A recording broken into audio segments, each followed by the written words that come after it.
Crianças que vão para o culto infantil. Quem é a professora que vai ministrar hoje? Agir? Já foi? As crianças já estão indo? Então seguem lá com as professoras. Deus abençoe vocês.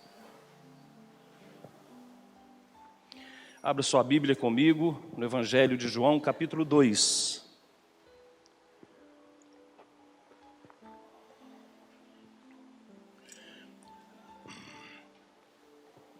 Evangelho de Jesus Cristo, conforme narra João, capítulo 2, do versículo 12 ao 22.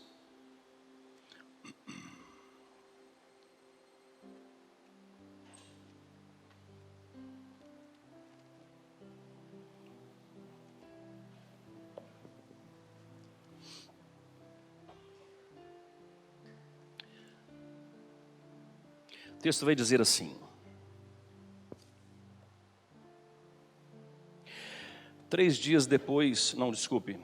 verso 12.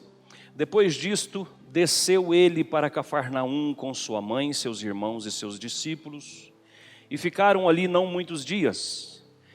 Estando próxima a Páscoa dos judeus, subiu Jesus para Jerusalém.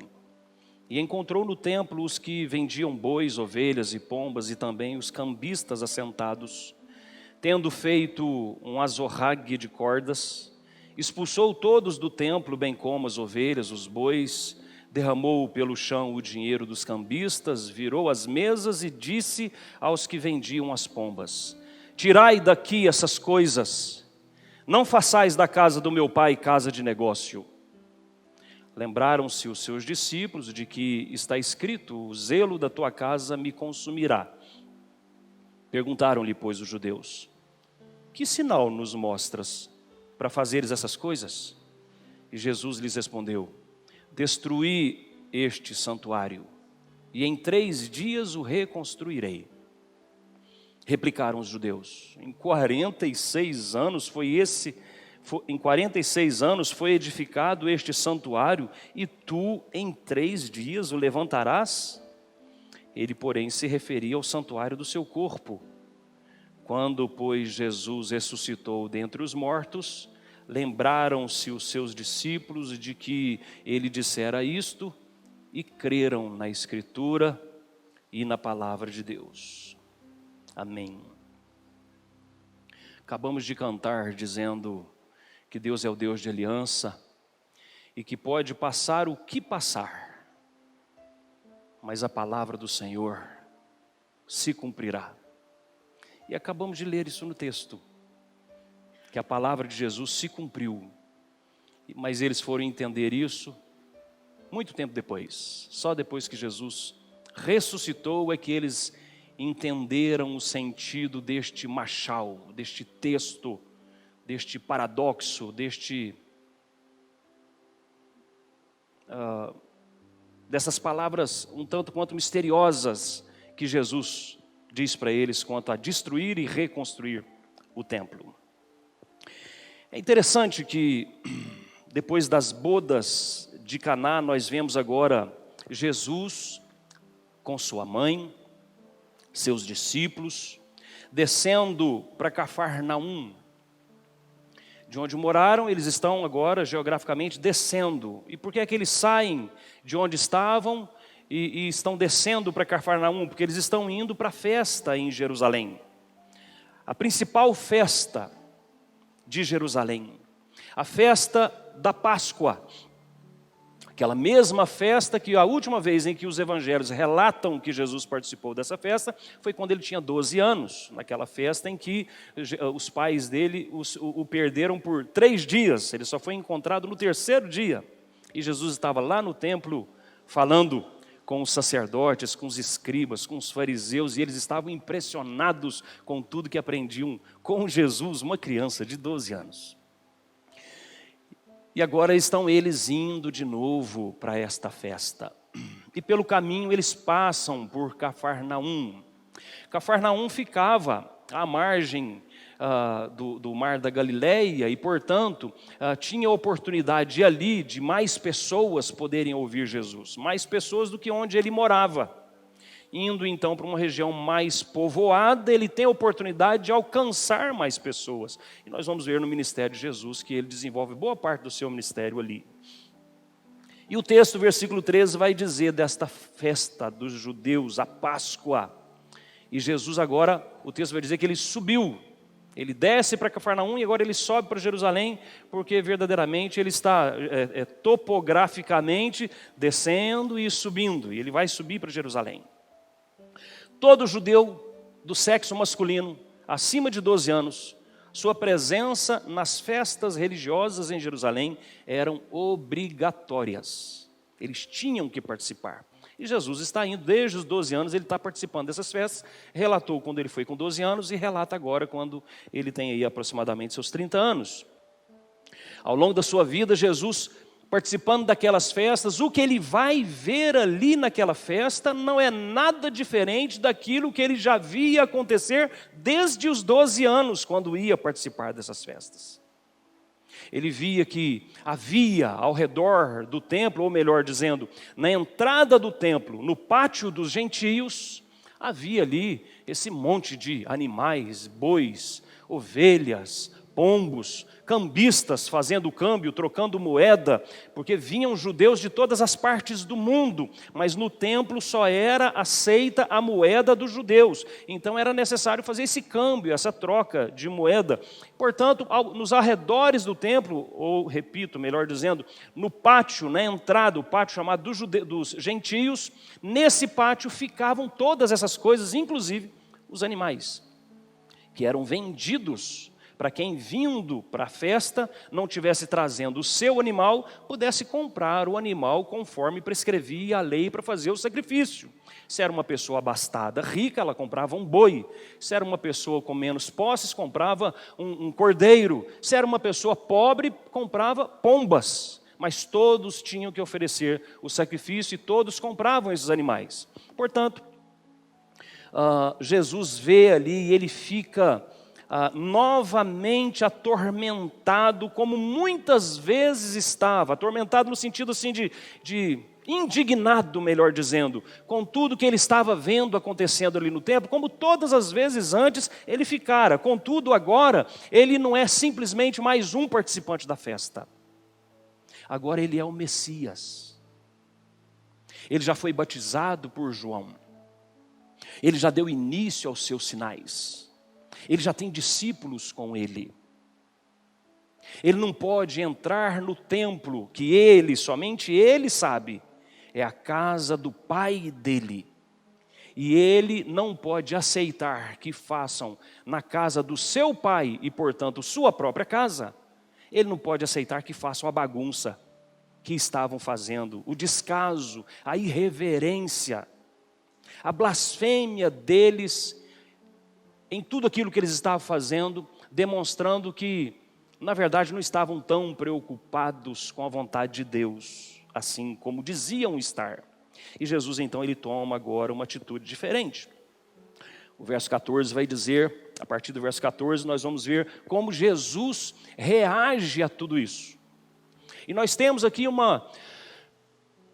a oportunidade de aprender com Jesus pelo menos 3 lições nesse texto. E a primeira delas é que Jesus purifica o templo, e em purificar o templo, ele nos ensina que nós não podemos brincar com coisa santa. Você e eu não podemos brincar com as coisas de Deus. Com Deus, de Deus não se zomba, com Deus não se brinca. Deus não aceita que tomemos o nome dele em vão. Deus não aceita que entremos em sua presença da mesma forma que estávamos. É necessário que aquele que se aproxima de quem é santo, santifique-se. Contudo, a vida religiosa para aquelas pessoas que tratavam com o sagrado todos os dias, as pessoas que viviam do templo, os sacerdotes, os levitas, os guardas do templo, as pessoas relacionadas à família do sacerdote, os empregados do sacerdote, do sumo sacerdote, Anás. Essas pessoas lidavam com o templo todos os dias, e para eles o templo era como o quintal da casa deles. E nós corremos esse risco de lidarmos regularmente com o sagrado, e o sagrado vai se tornando uma coisa comum para nós. E começamos a tratar o sagrado como qualquer coisa. É preciso tomar esse cuidado. Jesus vem nos ensinar que nós não podemos brincar com coisas santas. E é isso que é a primeira lição que ele nos dá aqui. Veja que no versículo 14 vai dizer que ele encontrou no templo aqueles que vendiam bois, ovelhas, pombas e também os cambistas assentados. Quem pretendia oferecer qualquer sacrifício de acordo com a lei, precisava levar esses animais tal e qual a lei especificava que eles fossem. Não era qualquer animal que podia ser oferecido. E de qualquer jeito. Então havia toda uma prescrição da lei dada por Moisés, por Deus a Moisés e Moisés ao povo. E nessa lei especificava essas coisas, e aí estão ali esses animais aptos para o sacrifício. Não é bastante razoável que quem está caminhando aí 100, 200, 300 quilômetros para poder ir para a igreja? O que é mais fácil? Eu vou levar um animal meu aqui? Não, eu vendo esse animal meu aqui para um vizinho, pego o dinheiro, põe no bolso. Quando eu chegar lá no templo, eu compro um outro animal tão apto quanto para o sacrifício. Muito mais fácil, muito mais prático. Não é natural que aqueles que vêm de países distantes façam a troca da moeda na hora que chegar em Jerusalém? Vai lá, procura os cambistas e façam a troca da moeda? Isso é o natural. É o que você e eu, se estivéssemos lá, muito provavelmente concordaríamos com os líderes religiosos que estão oferecendo essa oportunidade. Facilitou tanto a nossa vida, né? Imagina eu puxando a cabritinha lá de casa até chegar aqui. Não, eu compro o cordeiro aqui, sacrifício aqui é muito mais fácil. Minha viagem teria sido muito mais difícil, mais demorada, se eu tivesse vindo arrastando o animal de casa até aqui. Agora eu compro aqui no templo, olha, facilitou a vida. Faz sentido, faz sentido. Contudo, não para Deus. O problema não eram os animais. O problema não era o câmbio, a troca da moeda. Essas coisas, tudo bem, são aceitáveis. O problema é que eles estavam fazendo isso no pátio dos gentios. O que representava o pátio dos gentios? Era o local da oportunidade da evangelização. Somente o judeu podia entrar no templo. Mas era dada ao gentio a oportunidade de lá do pátio, logo na entrada, no primeiro átrio ali, ele participar do culto. Se ele se convertesse ao judaísmo, se ele quisesse adorar ao Deus de Abraão, então o espaço dele, não sendo judeu descendente de Abraão, o lugar dele era nesse pátio. E aquele lugar que era para a evangelização, para que os outros povos conhecessem o Deus de Abraão, Isaque e Jacó, o único e verdadeiro Deus, esse espaço havia se tornado num curral, numa praça de negócios, em que por mais legítimo que fossem os negócios, ali não era o lugar disso. Por mais legítimo que sejam os nossos negócios, não é legítimo fazer isso na casa do Senhor. Contudo, assim como nós e a nossa geração, nós, muitas vezes, e na maior parte do tempo, nós procuramos aquilo que é mais prático, que é mais rápido, que é mais fácil, que é mais eficiente, e não nos importamos de aplicar essas mesmas regras até em relação ao culto divino. Mas Jesus vem mostrar que de Deus não se zomba, com Deus não se brinca. Aquilo que ele havia estabelecido para o culto com Moisés, há mais de 1000 anos atrás, Jesus está mais de 1000 anos depois dizendo, a regra é a mesma, nada mudou. Por que vocês estão fazendo isso? E de Jesus até aqui já passou 2000 anos. E eu posso dizer com a mesma ênfase, a regra é a mesma, nada mudou. Por que estamos fazendo diferente? Não é verdade que muitas vezes, por exemplo, entramos no culto e o celular facilita tanta vida, não é verdade?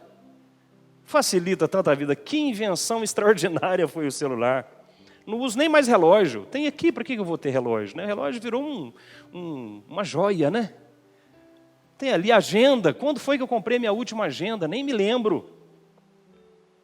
Telefone, eu não sei de cor o telefone da minha esposa. Porque está tudo ali tão fácil, não tem mais preocupação de memorizar o número. Bíblia, para que eu vou carregar a Bíblia? Está ali no aplicativo. Só que não. Só que não. O problema da gente usar o celular no culto é que nós não usamos somente o texto bíblico para leitura e acompanhar. Na hora que aparece uma mensagem do WhatsApp, o que fulano está querendo saber comigo? Aí você vai olhar. A chance de você desvirtuar do propósito do culto é muito grande. Às vezes os meninos estão aqui no louvor acompanhando a música, acompanhando a música, a letra do que eles vão tocar, a cifra no celular, mas vende uma imagem ruim para a igreja. Parece que eles, e se eles não estiverem vendo a letra? Alguém pensa assim, mas será que ele está vendo a letra mesmo? Será que ele não está respondendo mensagem de WhatsApp ali no altar? Entende isso? E aí fica assim, mas é problema de quem pensa assim. Não, é problema nosso que a gente às vezes vende uma imagem equivocada, a gente fica na aparência do mal. Um dia desse conversando com o Kleber, que ele falou assim, eu uso às vezes o celular para poder ler o texto bíblico. Eu falei, então deixa isso de lado e usa a Bíblia. Domingo passado ele estava com a Bíblia aqui, bonitinho, aberta a Bíblia. Porque essa é a imagem que a gente tem que vender. Aqui não é lugar para essas coisas. O culto começa, as pessoas estão entrando e saindo na hora da oração, na hora da leitura bíblica, na hora da pregação, como se estivesse entrando e saindo de qualquer lugar dentro da sua própria casa. Os mais antigos vão se lembrar que na hora da oração e da leitura bíblica, os diáconos na porta não deixavam ninguém entrar nem sair. Terminou a leitura bíblica? Agora você pode entrar. Terminou a oração? Agora você pode entrar. As crianças não saíam a não ser com os pais. E às vezes a gente está orando aqui e as crianças estão correndo pela igreja, vai no banheiro e volta e entra, e mãe me dá um biscoito e tal. Nada mudou. Por que nós aceitamos essas coisas? Nós temos que entender que o próprio Jesus vem nos mostrar que quando nós nos reservamos o nosso tempo para adorar a Deus, esqueça o resto. Esse é o momento de adorar a Deus. Por mais legítimos que sejam os negócios, eles são legítimos lá fora, noutro momento, não agora e nem aqui.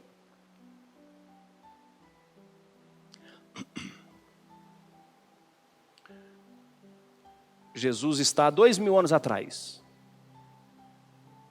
E ele estava enfatizando uma regra de 1000 e tantos anos antes dele. E ele estava dizendo, não mudou. O Deus é o mesmo. A consagração exigida é a mesma. Passou mais 2000 anos, a consagração é a mesma. O texto bíblico é o mesmo. O Deus é o mesmo. Na casa do Senhor, nós devemos nos comportar de modo diferente. Nesse tempo em que estamos aqui, nada mais importa, a não ser adorar a Deus. Jesus nos ensina isso. Para eles estavam fazendo da casa do seu pai um covil de salteadores. Os balidos das ovelhas, o mugido dos animais, o cheiro desagradável a confusão de troca de moeda.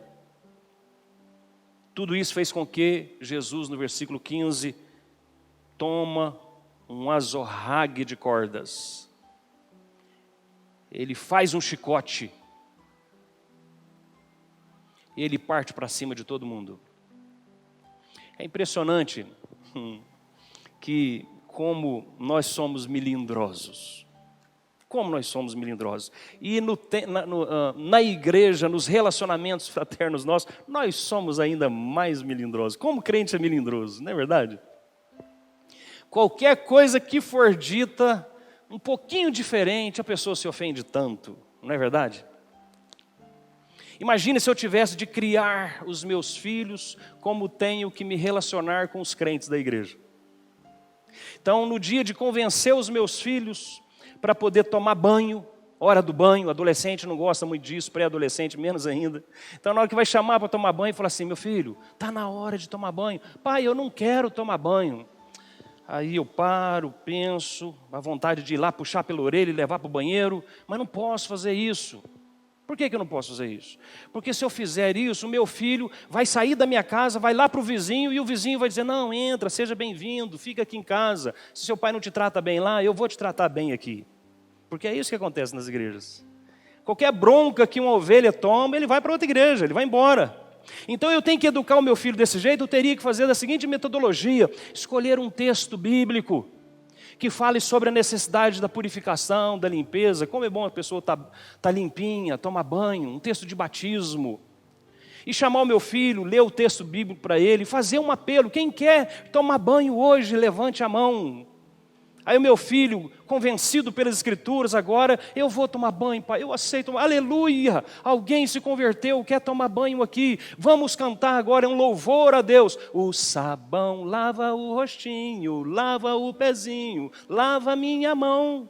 Aí eu tenho que, depois disso, dando glória a Deus, enfim, mais um pecador que se arrependeu, meu filho vai tomar banho. Porque é assim que eu tenho que tratar os crentes na igreja. Se eu der uma bronca, vai embora. Se eu falar duro, não, você não pode falar assim comigo, não. E esquece que o pastor é uma figura de pai. E o pai disciplina o que ama. E que nós temos que ser sinceros, verdadeiros. Claro que não precisa ser ignorante, grosso, mas precisa falar a verdade.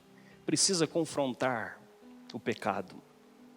Mas se falar isso assim, você vai perder as ovelhas, pastor, porque outra igreja está com a porta aberta e lá eles nem tocam nesse assunto, eles estão recebendo todo mundo de braços abertos e eles não confrontam ninguém quando alguém deixa de tomar banho. Percebe como nós estamos?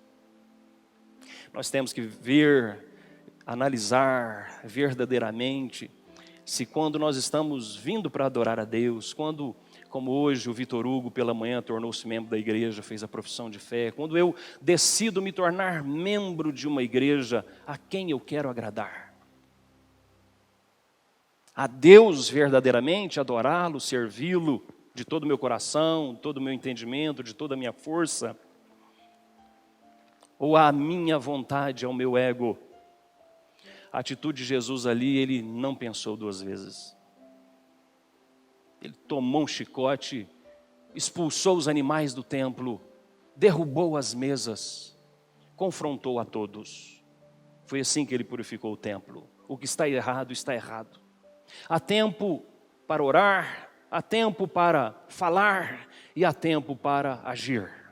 Jesus resolveu agir. Ele agiu sem uma intenção política, sem querer agradar ninguém. A preocupação dele era: eu tenho que agradar ao meu pai. O que vocês estão fazendo na casa do meu pai está errado. E eu tenho que agradar unicamente o meu pai.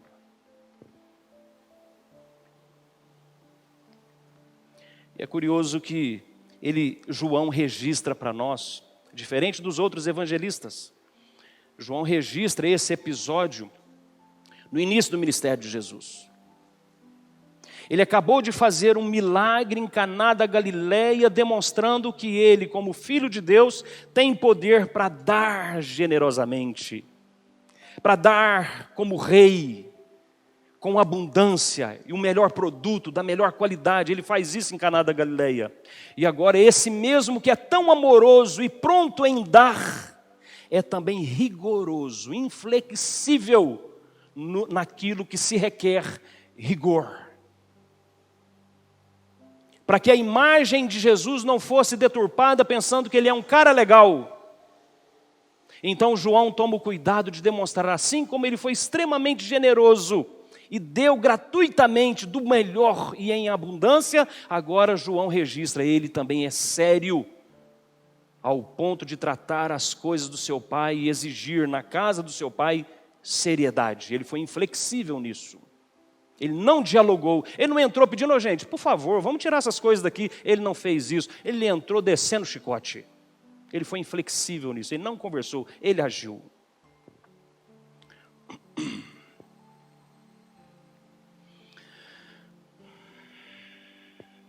Por que é que ele não se conformou com a metodologia do templo? Verso 16.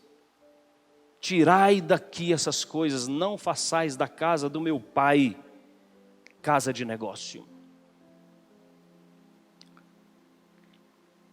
E aí já falei sobre isso. Por mais prático e necessário que fosse, para Jesus era insuportável. Não dava para tolerar aquela situação. Em lugar, porque aquela situação, o que eles estavam fazendo no templo, dificultava a adoração a Deus, porque em lugar do silêncio reverente na casa de Deus, para uma introspecção, para que através daquele momento de quebrantamento, de confissão, a pessoa pudesse se colocar na presença de Deus, em lugar disso havia mugido, balido, uma confusão, vozes negociando o valor, não, está caro, está barato, faz assim, faz assim. Não tinha a reverência necessária na casa do Senhor. Jesus protesta contra isso. Ao invés da reverência exigida para adoração, louvor, gratidão, súplica, eles estão buscando não a reverência, mas o lucro pessoal, a motivação para estar ali, para aquelas pessoas que estavam negociando lá na entrada do templo, a motivação era outra, era o lucro, não era a adoração a Deus. E Jesus está dizendo, não pensem em Deus, eles estão dizendo, não pensem em Deus, pensem em dinheiro. Jesus, porém, como Filho de Deus, ele se ofende com esse desprezo e com essa profanação no templo. O lucro é legítimo lá fora, não aqui. Vocês estão dizendo que estão vindo para adorar a Deus. É mentira, é hipocrisia. Isso não é verdade. Vocês estão vindo aqui motivados pelo lucro. Por isso então no versículo 17, lembraram-se os seus discípulos dizendo, o zelo da tua casa me consumirá. E é por isso que Jesus intervém, por causa do zelo que está consumindo ele. Ele olha para aquela situação e ele, gente, mas ninguém está vendo isso. Olha o que estão fazendo na casa do meu pai. E ele por dentro, ele está indignado com aquilo. E em Jesus o Salmo 69, verso 9, foi cumprido. Esse Salmo 69 tem muitos cumprimentos em Jesus. Muitos versículos dele se cumprem em Jesus. E este versículo, verso 9, se cumpre. O zelo da tua casa me consumiu. Veja que lá no Salmo 69 vai dizer, o zelo da tua casa me consumiu, passado, porque é Davi falando disso. Agora João registra ele no futuro, o zelo da tua casa me consumirá. E é curioso isso. Por que é que João coloca no futuro? Porque o zelo de Jesus pelo templo, pela causa de Deus, pela vontade de Deus, pela glória e honra do seu Pai, fez com que ele confrontasse as autoridades de Jerusalém. E isso mais à frente verdadeiramente vai consumi-lo. Ele é levado à morte por causa disso. Jesus inicia, ele sabia que ao fazer aquilo, ele ia tocar numa ferida que politicamente, não se ele quisesse ser politicamente correto, ele não deveria tocar. Ele denunciou o que estava acontecendo de errado no templo, e ele comprometeu o lucro que ia para o bolso do sumo sacerdote. que tendo aqueles animais todos ali na porta, os seus empregados vendiam esse dinheiro, o lucro do câmbio e tudo mais, dos agentes autorizados lá na frente, isso voltava para o bolso dele, como hoje vemos na teologia da prosperidade. Era assim que estava acontecendo naqueles dias. Então Jesus tocou no bolso do sumo sacerdote. Ele sabia que aquilo inevitavelmente atrairia sobre ele perseguição e morte. E por isso o João coloca o texto no futuro: o zelo da tua casa me consumirá, porque Jesus antevê que aquilo levaria para a sua morte. Até lá no dia do julgamento de Jesus, eles usam essa fala de Jesus aqui. Ele disse, quando levaram as testemunhas para acusarem Jesus lá, para ele ser condenado, uma delas diz, ele disse que destruiria esse templo aqui, e em 3 dias reconstruiria. Então a fala dele nesse dia foi usada contra ele lá na frente, no dia do julgamento dele. Então o texto, ao dizer que o zelo da tua casa me consumirá, está apontando para a cruz, para aquilo que inevitavelmente acontecerá com Jesus. Ele sabe disso. E é por isso então que ele não tem diálogo com essa turma. Se eu sei o que eles vão fazer comigo, por que eu vou ficar dialogando com os meus inimigos? Ele já entra com chicote, expulsando os animais, revirando mesa e dando bronca em todo mundo. Ou seja, ele toma iniciativa, é ele quem ataca, ele não contra-ataca nem se defende, é ele quem toma iniciativa no ataque. Ele starta, ele dá o play para o fight, luta, é ele quem faz isso. Vamos lutar, vamos brigar, está na hora da briga, é agora. É ele quem faz isso. Porque ele sabe o que eles vão fazer com ele. E ele sabe que eles estão fazendo isso errado na casa do pai dele. E o zelo pela causa de Deus faz com que Jesus tome essa decisão de se colocar contra tudo e contra todos. Não foi política a atitude de Jesus. Ao exigir a santificação na casa do pai dele, ele não foi político, ele não pensou nas consequências. A preocupação dele era única e simplesmente atender ao Pai, agradar a Deus e não aos homens. Ele pôs, sim, sua cabeça a prêmio por causa dessa ação dele. O zelo de Jesus fez ele, já no início do seu ministério, antever aquele momento da cruz, que ele seria consumido ali. No Getsêmani, quando ele está próximo daquele momento, quando ele viu o quanto a cruz seria inexorável, inflexível, implacável, severa, apesar disso, da severidade da cruz, ele continuou caminhando em direção à cruz.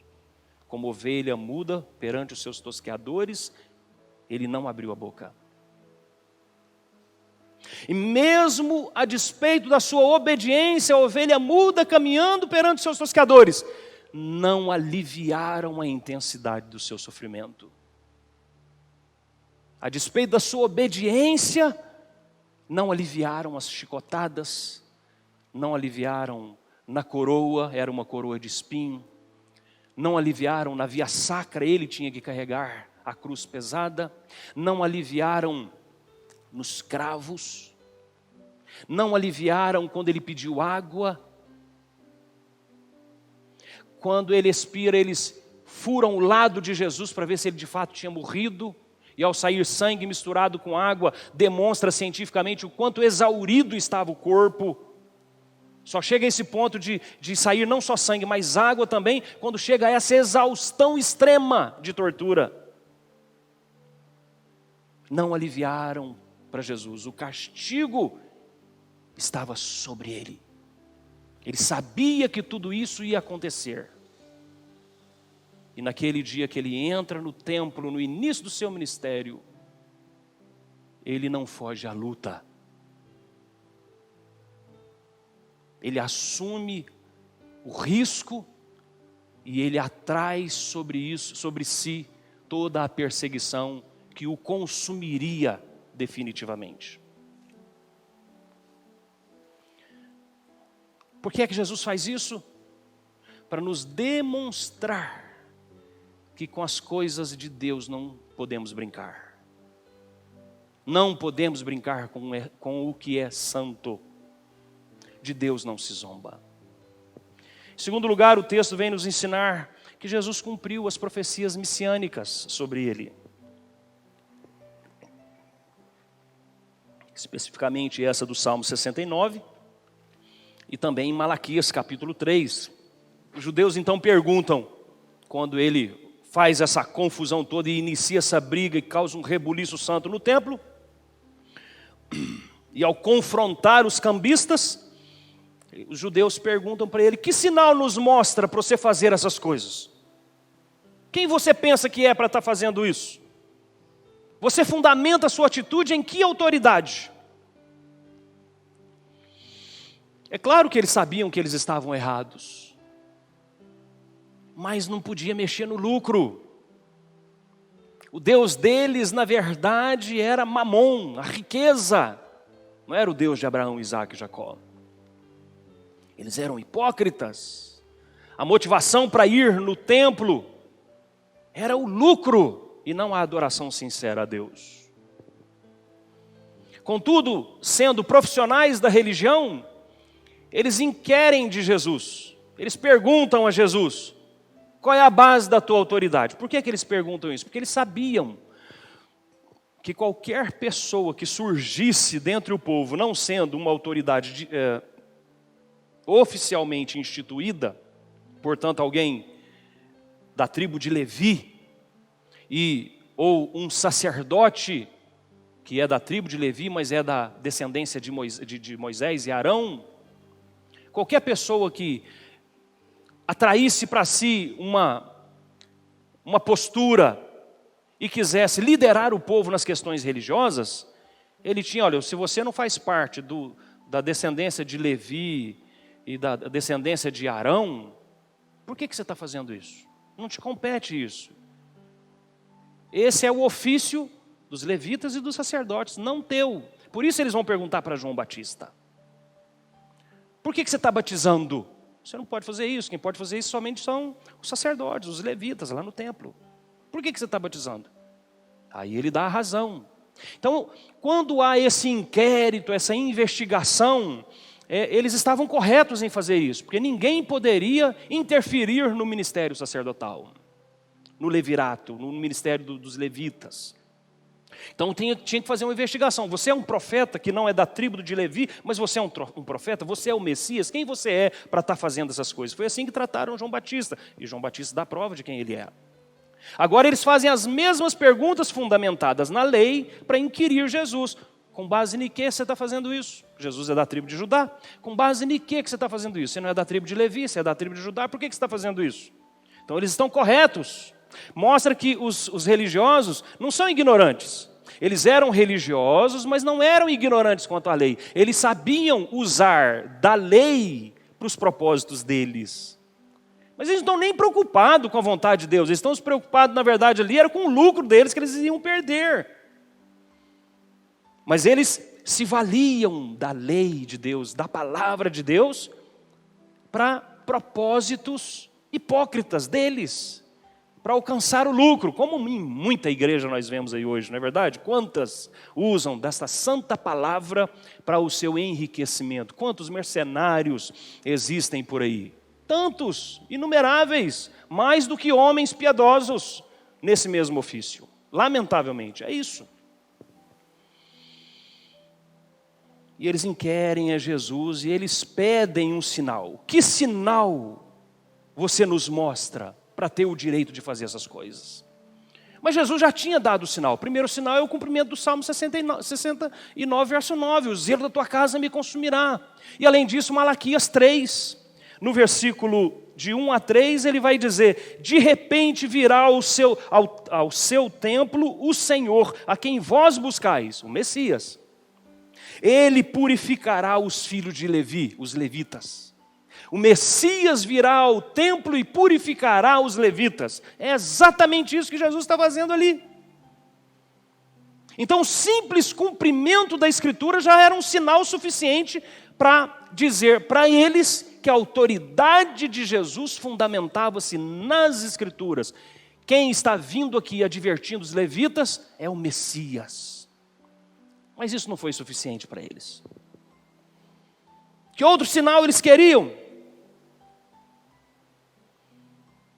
E então Jesus agora, eles não se dando por satisfeito, Jesus responde para eles, verso 19: destruí este santuário, e em 3 dias o reconstruirei. A nossa versão ela fica prejudicada, porque a tradução mais próxima do original deveria ser: destruam este santuário e eu o edificarei em 3 dias. Essa seria a tradução mais próxima do original.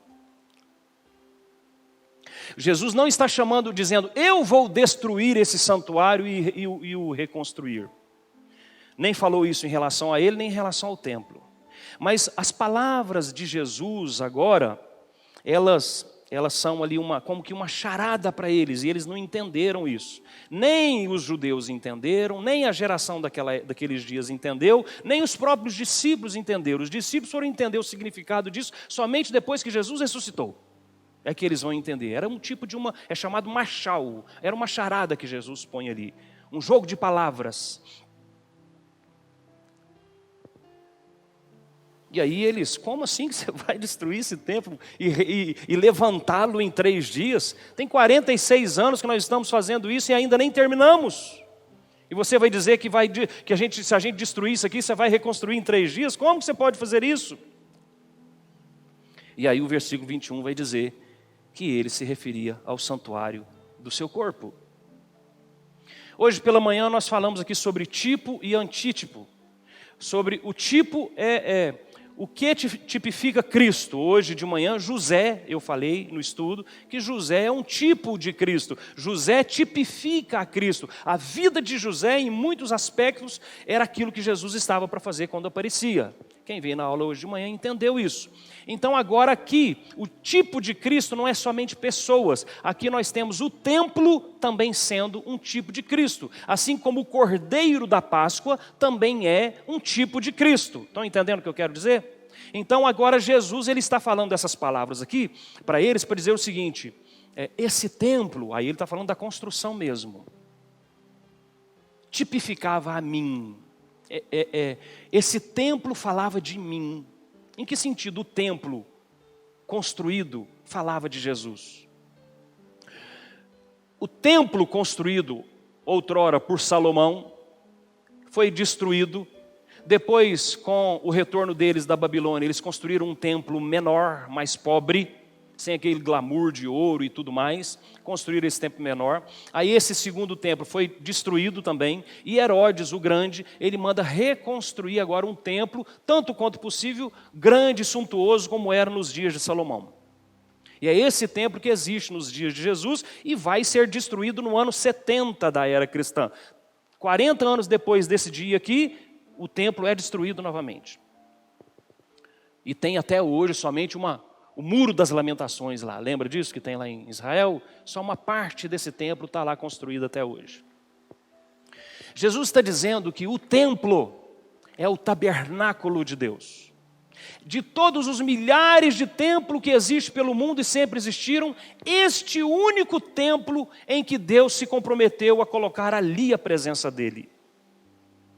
Esse templo aqui foi erigido, construído, e a gente invoca a presença de Deus aqui. Mas nós não temos, biblicamente, uma promessa dizendo, eu estarei ali. Mas naquele templo tinha uma promessa. Deus dizia, a minha presença estará ali. Era o único templo. E o que o templo, por que ele tipifica a Cristo? Porque é a presença de Deus no meio do seu povo. Jesus, o João começa o texto dizendo que ele é o Logos de Deus, ele é o Verbo de Deus, que se fez carne. Então o ser de Deus habitou plenamente na pessoa de Jesus. O corpo de Jesus é como o templo em Jerusalém. e mais do que o templo, porque o corpo de Jesus habita literalmente Deus nele, a plenitude do ser de Deus, todo o ser de Deus habita corporalmente em Jesus. Mais do que o que eles esperavam no templo construído naqueles dias, que era a presença de Deus ali, mais do que isso, estava ali aquele que ele mesmo é o templo, ele mesmo é Deus. Por isso Jesus, o templo tipifica Jesus. O templo é um tipo de Jesus.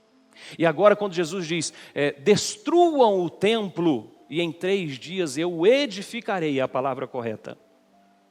Jesus está fazendo menção daquilo que ele vai fazer, ele está falando do seu próprio corpo e não daquela construção enorme que está lá. Mas eles não entenderam isso. Eles não entenderam isso. Jesus então, referindo-se ao seu corpo, agora ele está em terceiro e último lugar, dizendo, destruam esse templo. Esse templo. Olhem aqui quem não está olhando. Esse templo, o corpo dele, e eu o levantarei. Destruam esse templo. E eles estão dizendo, nós vamos destruir. E eles matam Jesus e destroem verdadeiramente o templo físico de Jesus.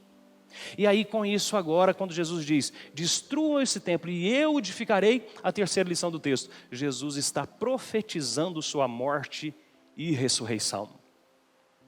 Jesus está falando da sua morte e ressurreição aqui.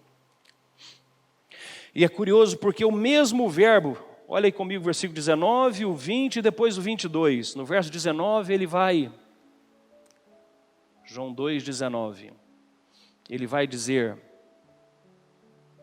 destruí esse santuário e em 3 dias o reconstruirei. Essa palavra aqui deveria ser edificarei, mas tem a ver o reconstruir, porque a palavra grega ela serve tanto para ser usada em construção de templo, muro, casa, o que for, como também é alusiva à ressurreição. Mas a palavra é edificar, é levantar. É a palavra egerô no grego. Depois, no versículo 20, ele vai dizer... final dele, em 3 dias o levantarás, aqui a palavra está certinha, é levantar. Onde estava reconstruir no versículo 19, em 3 dias eu levantarei, seria a palavra mais certa. Depois aparece no verso 20, em 3 dias você vai o levantar, em 3 dias. E depois no versículo 22, lembraram-se os seus discípulos de que ele dissera e creram nas Escrituras, porque Jesus quando ressuscita dos mortos, eles lembraram então que Jesus havia dito aquela palavra. Então a mesma palavra no texto original, ela aparece aqui nesses 3 versículos. E a palavra é edificar. Jesus está dizendo, vocês destroem esse templo e eu vou levantá-lo. Você vai levantá-lo? E aí depois na ressurreição, olha, Jesus disse que ele levantaria. É assim que é a palavra no grego. O que ele está ensinando aqui para nós? O fato de eu mencionar essa palavrinha no grego, que Jesus está pré-anunciando a sua morte e ressurreição. Nós cantamos aqui no início do culto que a palavra de Deus vai se cumprir. Pode acontecer o que for. Eu sei quem luta por mim. Seus planos não podem ser frustrados. A minha esperança está no grande eu sou. É isso que nós cantamos. Ele é o mesmo Deus, ontem, hoje e o será eternamente. Coloque-se agora naqueles dias ali, como se você estivesse no templo, na hora em que Jesus está protestando e você está ouvindo Jesus dizer essas coisas. Volta a sua mente lá para aquele passado, transporte-se lá para aquele momento. Coloque-se ali. Então imagina, você acabou de ouvir Jesus dizer essas palavras.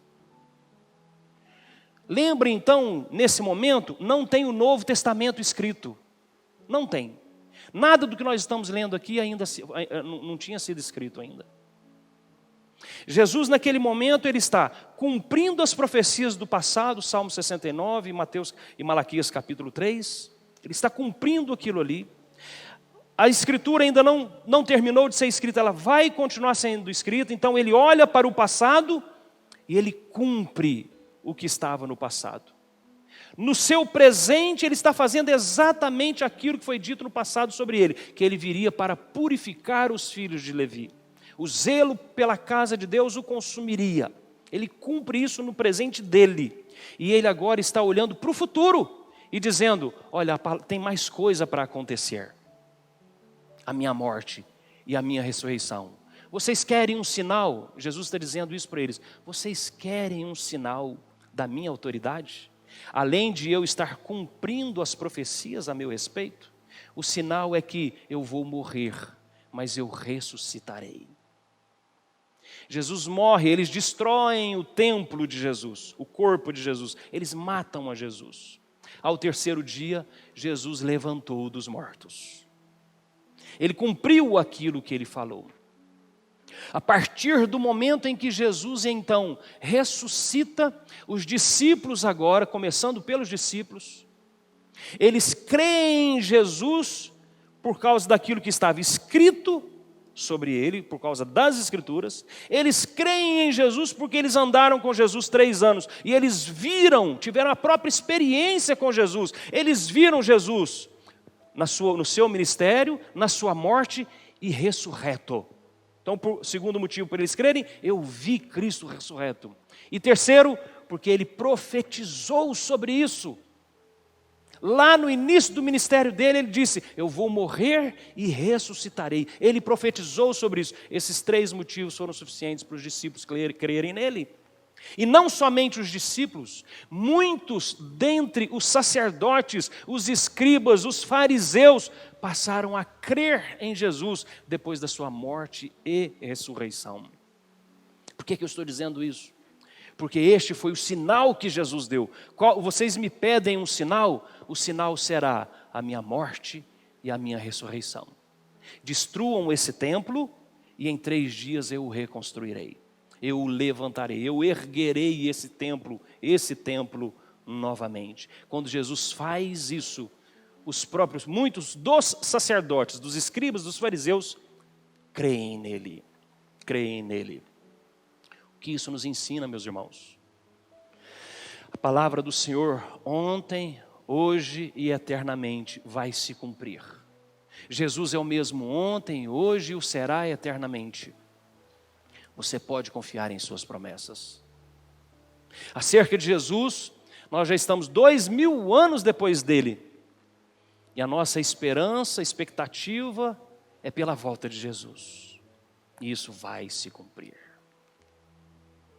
Quanto você está preparado para a volta de Jesus?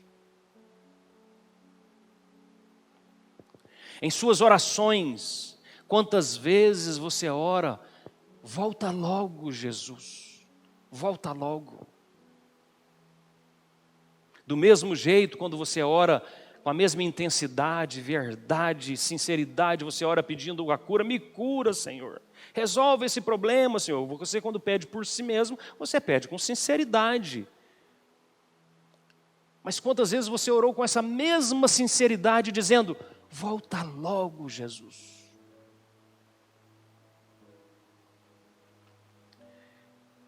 Jesus é o mesmo ontem, hoje e o será eternamente. A promessa dele se cumprirá. Jesus voltará. A igreja precisa estar preparada para isso. A igreja é a luz no mundo. Se a luz que há em nós forem trevas, que grandes trevas serão? Se nós que temos a incumbência de sermos luz no mundo, formos trevas, o mundo jaz em densas trevas. Na igreja, na minha vida, na sua vida, é onde há luz para dissipar as trevas. Por isso Jesus purifica o templo.